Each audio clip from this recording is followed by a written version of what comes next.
mis ojos no te puedan ver, te puedo sentir, sé que estás aquí, aunque mis manos no pueden tocar tu rostro, Señor, sé que estás aquí.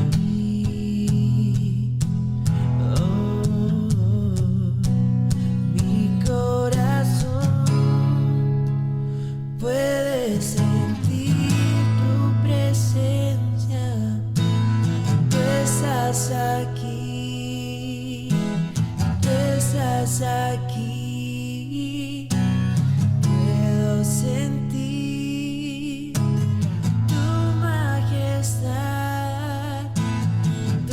La duda es el idioma de la carne y la fe es el idioma del espíritu. Y René Descartes dice que la duda es motivacional. Bueno, es el motivo para llegar a la verdad, que si no hubieran dudas no podríamos descubrir la verdad. Pero dice que se debe dudar de todo, pero también está la duda existencial, que es la que han causado el mayor auge desde la antigüedad. ¿Qué somos? ¿A dónde vamos? ¿De dónde venimos? O la duda metódica. La duda metódica es una de las charlas que da don René Descartes en sus aportes que le hizo a la filosofía. A lo mejor, tal vez, lo mismo, bueno, pues sí, puede ser. Y parecemos el Chavo a veces hablando, ¿no? Tal vez, a lo mejor puede ser. Y manejamos la duda de una manera tan sorprendente que nosotros no nos damos cuenta que estamos trabajando con la duda. Pero cuando hablamos con el Espíritu, hablamos en certeza. Porque es pues la fe, la certeza de lo que se espera, la convicción de lo que no se ve. Y nosotros estamos aprendiendo a hablar en fe. Y eso lo hace el Espíritu Santo de Dios. Y por eso es que yo puedo, desde mi punto de vista, decir que el Salmo 77:1 es muy parecido a Hebreos 11:1. Con mi voz clamé a Dios clamé y Él me escuchará. Seguridad, certeza, afirmación. Y eso está en el Salmo 77, verso 1. Dice que este salmo es de Asaf. Para yo poder entender, para yo empezar a entender este salmo, porque no lo entendí fácilmente, debí buscar quién es Asaf. Dice que es un salmo de Asaf, no de David. Asaf hace parte de los escritores del libro de los salmos, entre ellos David, Asaf, Salomón, pero en este caso Asaf. Y Asaf fue un cristiano, muy buen cristiano. Le colaboró a David en su ministerio y en su pastorado de manera sorprendente. Era un colaborador. Cuando tenían que transportar el arca de un lado para otro, casi que él se ofrecía. Yo voy, David, yo le ayudo a llevar el arca. Yo voy allá y animo a otros. Yo llevo, aparte de mi grupo, un colaborador y un servidor de una manera sorprendente que trabajaba, déjeme decirlo así, en la iglesia que pastoreaba el pastor David. También pertenecía al grupo de alabanza de la iglesia de David. Se dice que tenía más, dice la palabra de Dios, eso está ahí escrito, que Asaf era el director de un coro de más o menos 148 miembros y tocaba los címbalos. Los címbalos son como unos platillos pequeños que no miden más de 10 centímetros de diámetro, amarrados o atados con una cuerda entre los dos. Y Asaf tocaba los címbalos, pero que en su vejez sus hijos continuaron con el ministerio de servicio en la iglesia. Padres, les quiero decir que nuestros hijos harán lo que nosotros hoy hacemos en el nombre de Jesús, que nuestras generaciones serán las que se pararán aquí y predicarán, irán a las calles y evangelizarán, irán a los perdidos y orarán y los bendecirán y les llevarán el mensaje de Jesús. Pero eso depende de usted y de mí. No nos avergoncemos del evangelio, porque viene una generación detrás siguiendo las pisadas, no de nosotros, sino de Jesús, pero están mirando lo que Jesús hace en nosotros, para luego de que nosotros partamos a la presencia de Dios, y ojalá antes lo puedan ver nuestros ojos, que ellos predicarán y llevarán el evangelio a todas las naciones. Y a Asaf, Dios le dio el privilegio. Y en algún texto encontré que él era ancianito y allá estaba dirigiendo el coro. Lo respetaban y se hacía respetar, no por los gritos, sino por la autoridad y el servicio que le prestaba él a Dios en la iglesia. Bueno, y yo me pongo a pensar, y este hombre tan servicial, tan ungido, tan llamado por Dios, mire, cuando David no podía orar, ¿sabe a quién le decía que orara por él? A Asaf. Y Asaf en el verso 2 dice que estaba en una angustia, en una preocupación. Y la palabra angustia es opresión, que no deja respirar, que muchas veces no deja hablar. Y Asaf estaba pasando por esa dificultad y le decía al Señor: busqué en el día de mi angustia, alzaba a él mis manos de día y de noche sin descanso, mi alma rehusaba consuelo. ¿Cómo es posible que un siervo de Dios pase de un texto a otro? En el primer texto habla de fe y en el siguiente texto ya empieza a hablar de angustia y preocupación. ¿Cómo es posible esto? Levantaba sus manos de noche sin descanso y su alma rehusaba consuelo.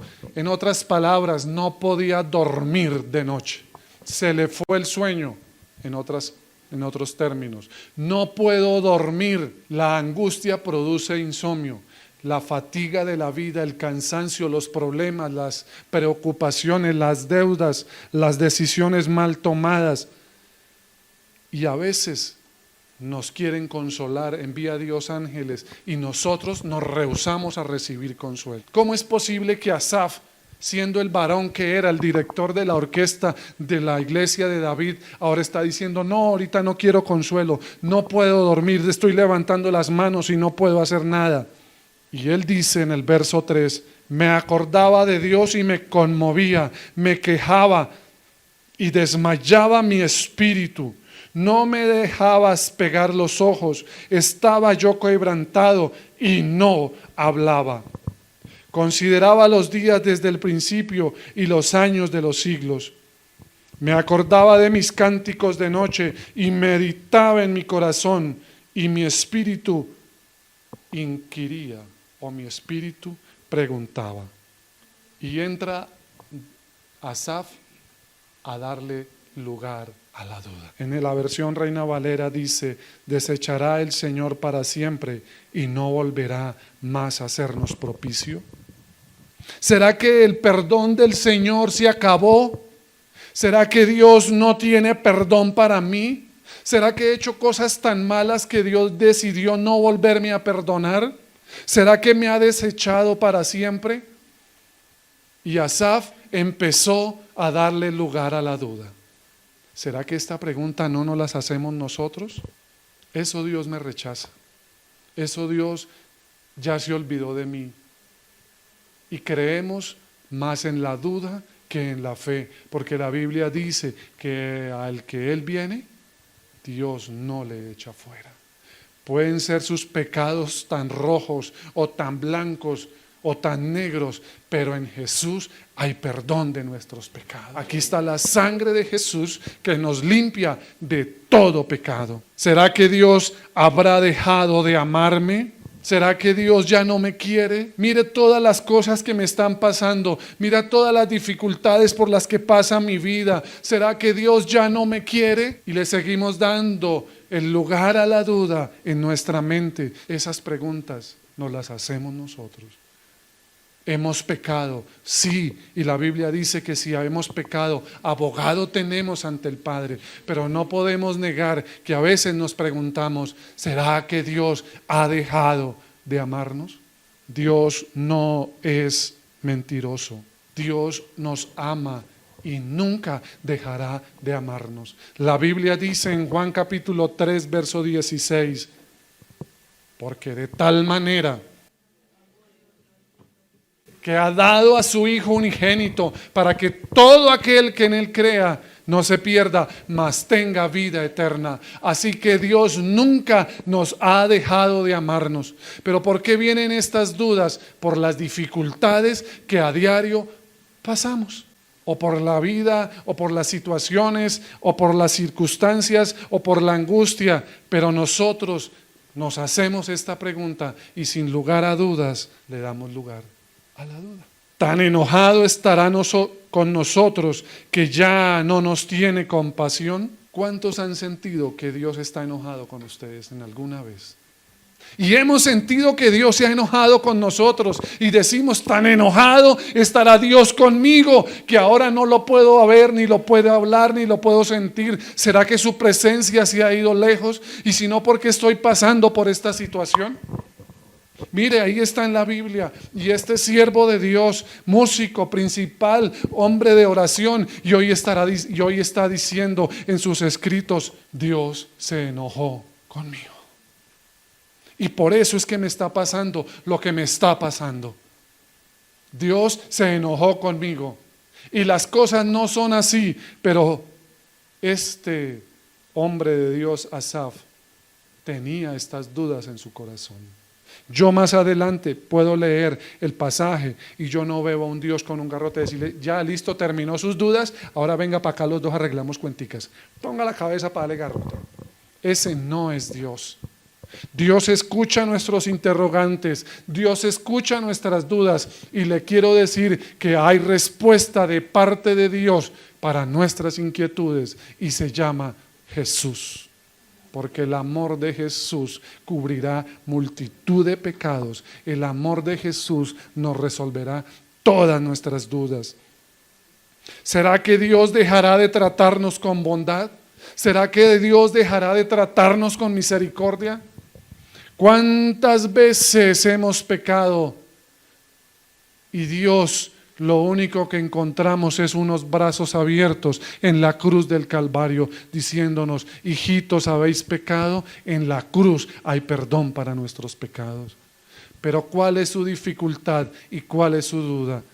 Yo creo que aquí hay 6 dudas o 6 preguntas en las que alguna de esas Dios nos puede hablar y nos puede consolar. ¿Será que se han agotado las promesas que se comprometió a cumplir? Pero sin duda nosotros nos llega la duda y decir, a mi hermano le cumple promesas, el hermano de allá testifica y el otro dice que el Señor está con él. Y yo veo que como que las promesas con él, que él me hizo y por su palabra durante muchos años se agotaron y ahora no se están cumpliendo. Parece que fuera un tiempo de silencio y donde no vemos la mano de Dios. Alguien dice y predica un mensaje y dice que la presencia de las nubes no indica la ausencia de sol. Las dificultades en nuestra vida no indican la ausencia de Dios de nuestras vidas. El pueblo de Israel pasó por el Mar Rojo y no vieron a Dios. Pero Dios sí estuvo en el Mar Rojo abriéndoles espacio para que el pueblo de Israel pasara y pasó en seco. Otra pregunta, otra duda, ¿se habrá olvidado de que es un Dios bueno? Y si Dios es bueno, ¿por qué está pasando lo que está pasando? Y si Dios es bueno, ¿por qué pasan situaciones tan duras en nuestro país? Y si Dios es bueno, ¿por qué matan los niños? Y si Dios es bueno, ¿por qué le pegan a las mujeres y hasta las matan, las maltratan y hacen lo que hacen con ellas? Y si Dios es bueno, y a veces nosotros nos unimos en esas dudas. Dios no ha dejado de ser bueno, pero se nos olvida que por causa de nuestro pecado hay consecuencias y horrendas consecuencias. Pero hoy estamos aquí para decir que Dios ha sido bueno y bueno con nosotros. Y a veces la duda nos hace que nuestro camino sea de doble ánimo y sea inconstante. Hay un remedio para la duda y está aquí, verso 10. Y ese remedio lo dejó Jesús. Si el idioma de la carne es la duda y el idioma del Espíritu es la fe, Entonces, en nuestra carne puede estar también nuestra mente, y en nuestra mente Dios dejó una característica muy especial y se llama memoria. Aunque usted no vea que Dios está ahí, aunque usted vea que las promesas se acabaron, aunque usted sienta que está angustiado y preocupado, recuerde que en otros momentos difíciles el único que lo pudo sacar de la dificultad fue Dios. Dije, lo dice Asaf, verso 10, traeré pues a la memoria los años de la diestra del Altísimo. Me acordaré de las obras de Jehová. Sí, haré yo memoria de tus maravillas antiguas. Meditaré en todas tus obras y hablaré de tus hechos. Oh Dios, santo es tu camino. Que Dios es grande como nuestro Dios. Tú eres el Dios que hace maravillas. Hiciste notorio en los pueblos tu poder. Y con tu brazo redimiste a tu pueblo y a los hijos de Jacob y de José. En otras palabras, acuérdese, en estos momentos de dificultad, en estos momentos de dolor, en estos momentos de tristeza, de que hubo una mano poderosa en tiempos pasados que lo ayudó a pasar por esas dificultades, y que ahora en esta dificultad esa mano no se ha cortado para bendecirlo, que esa mano no se ha cortado para librarlo, que esa mano no se ha cortado para salvarlo, que aquí está la mano de Jesús para sacarlo y decirle: mi hijo eres tú, no temas, yo te ayudo. En la angustia viene la duda, y nosotros sí le damos lugar a la duda. Pero aquí está la mano del Señor para sacarnos adelante. Te vieron las aguas, oh Dios, las aguas te vieron y temieron, los abismos también se estremecieron. Aquí está hablando cuando el pueblo de Israel pasó por el Mar Rojo. Y las aguas vieron la mano de Dios, vieron las pisadas del Señor. Las aguas vieron que Dios estaba ahí, pero parece ser que los únicos que no vieron fue el pueblo de Israel.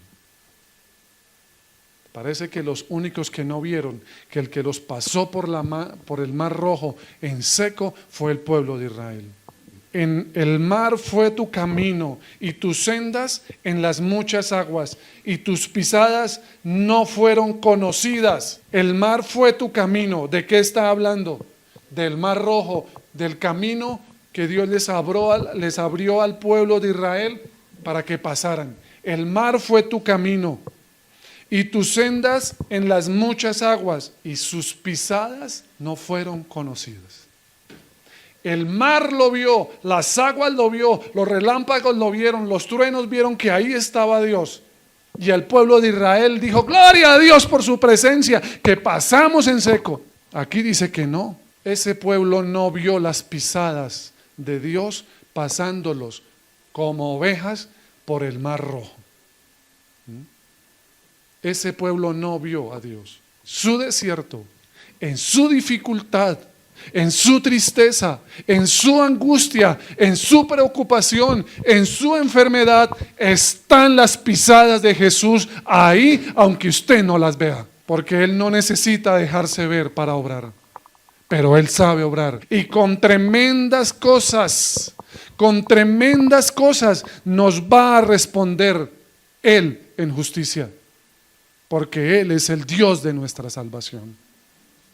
Mis hermanos, creo que es hora de decirle a la duda: váyase en el nombre de Jesús, porque yo sé en quién he creído, y en cualquier momento veré su mano respondiéndome, porque voy a hacer memoria de sus hechos poderosos que hizo en mi pasado, y sin duda en esta vez también cumplirá sus promesas. ¿Cuándo? No sé. ¿A qué horas? Tampoco, pero una cosa sé, que sus pisadas están ahí y veremos su gloria, porque Él es el único que puede hacer y darnos la victoria. En el libro de Josué capítulo 24, un anciano. Y Josué llamó a los ancianos, mejor dicho, llamó a toda la tropa. Josué, un militar, un estratega conquistador.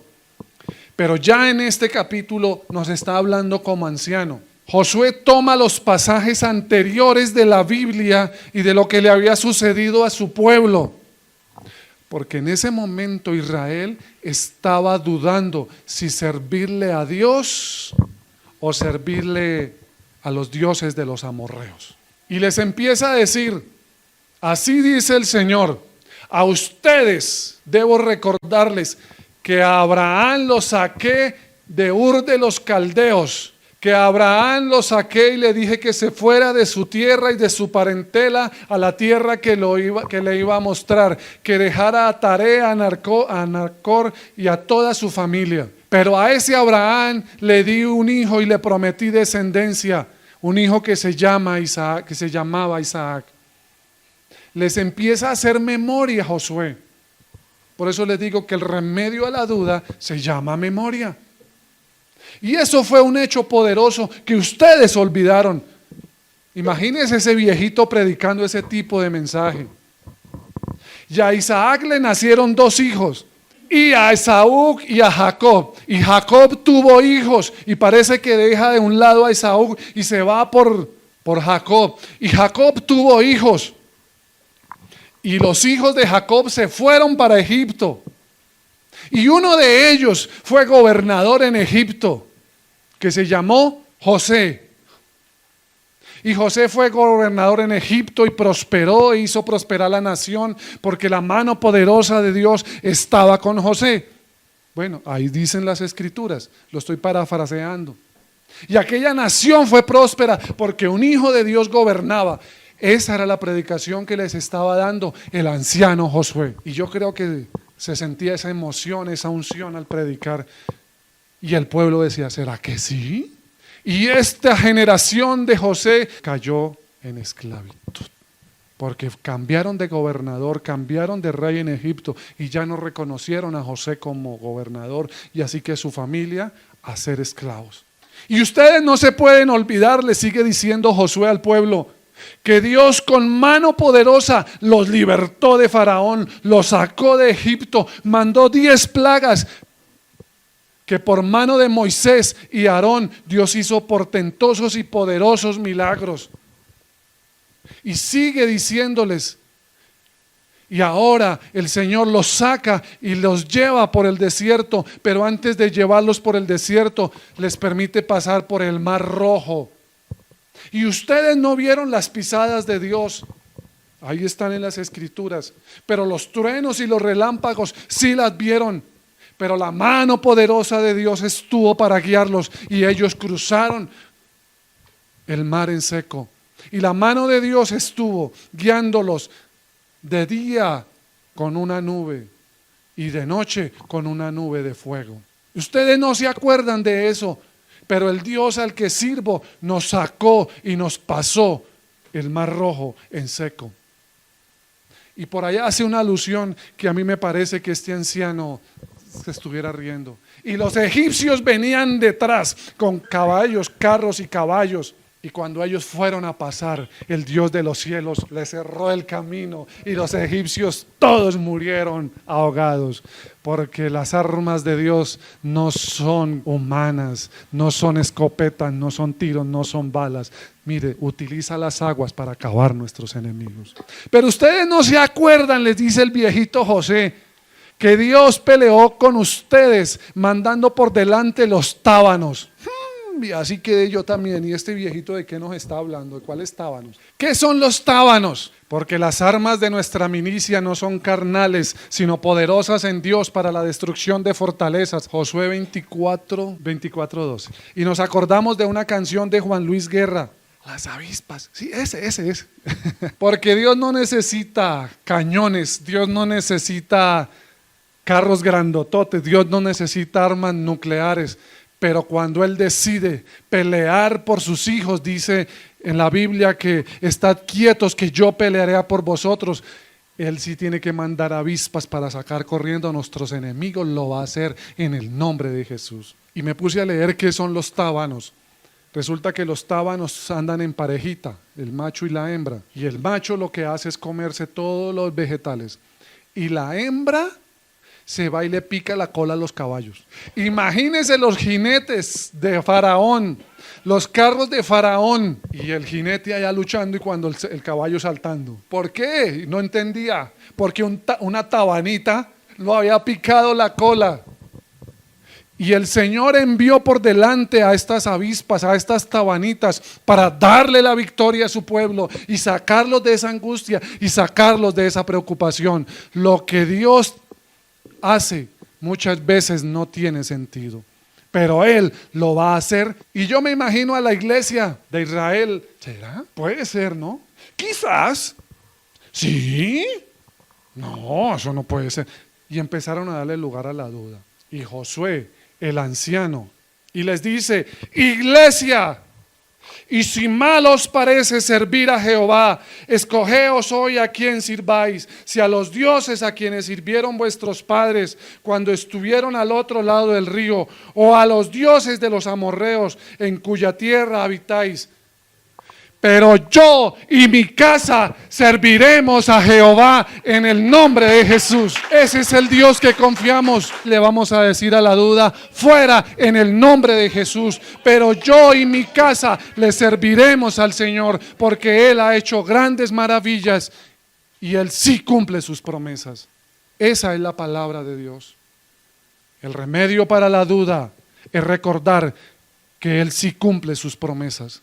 Y yo creo, mi hermano, en el nombre de Jesús, que usted y yo nos tenemos que parar firmes a decirle a la duda: vete de mi vida, vete de mi casa, porque yo y mi casa le vamos a servir al Señor. Mis hijos le servirán al Señor. Y le he dicho al Señor en mi corazón que quiero ver a mis nietos sirviéndole al Señor. Y mis hermanos, no solo quiero ver a mis nietos, quiero ver a sus hijos, a los hijos de sus hijos sirviéndole al Señor. Mis hermanos, ¿será que habrá lugar a la duda? Yo creo que es hora de decirle: hoy me paro firme a decirle al Señor: ya no dudo más. Yo creo que sus promesas se cumplirán. ¿Cuándo? Él sabrá. Pero mis generaciones serán salvas. Mis generaciones no estarán dudando y pasando de un pensamiento a otro. Pero mis hermanos, veremos la gloria del Señor.